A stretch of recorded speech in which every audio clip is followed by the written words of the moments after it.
போதிய மழையின்றி கிணறுகள் வறண்டு கிடப்பதால் ராணிப்பேட்டை மாவட்டம் சென்னாசமுத்திரம் மோட்டூர் கிராமத்தில் நெற்பயிர்கள் தண்ணீரின்றி காய்ந்து வருவதாக விவசாயிகள் கவலை அடைந்துள்ளனர். ஏக்கருக்கு 35,000 ரூபாய் வரை செலவு செய்து நஷ்டமடைந்துள்ளதாகவும், எனவே பயிர்களை ஆய்வு செய்து அரசு தங்களுக்கு உரிய இழப்பீடு வழங்க வேண்டும் என்றும் விவசாயிகள் கோரிக்கை விடுத்துள்ளனர். ராணிப்பேட்டை மாவட்டம் கலவை வட்டம் சென்னசமுத்திரம் மோட்டூர் கிராமம் தமிழக விவசாய சங்கம் சார்பாக மாண்புமிகு முதலமைச்சர் அவர்கள் விவசாயிகள் பட்ட கடனை முழுமையாக தள்ளுபடி செய்யவும், எங்கள் சென்னசமுத்திரம் மோட்டூர் கிராமம் வச்ச பயிர்களாக மொத்தம் சாய்வாக போயிடுச்சு. பாருங்கள், மொத்தமே நெல்லாம் மொத்தம் சாய்வாக போயிடுச்சுங்க. கிணற்று நீர் தான் எங்களுக்கு, கிணற்று நீர் பாசனம் அடியோடு குறைந்து விட்டது. எங்களுக்கு மழை பொய்த்து விட்டது. கடும் வறட்சி. எங்களுக்கு விவசாயிகள் வைத்த சுமார் 50-60 ஏக்கர் பயிர்கள் மொத்தம் காய்ஞ்சிச்சுங்க.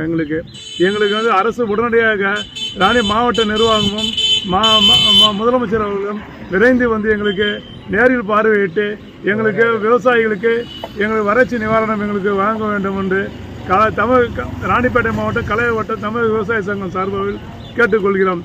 தயவு செய்து எங்களுக்கு நிவாரணம் வாங்கவும்.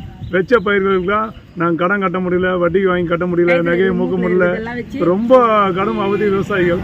அரசு உடனே நடவடிக்கை எடுக்குமாறு கலவை வட்டம் தமிழக விவசாய சங்கம் சார்பில் கேட்டுக்கொள்கிறேன்.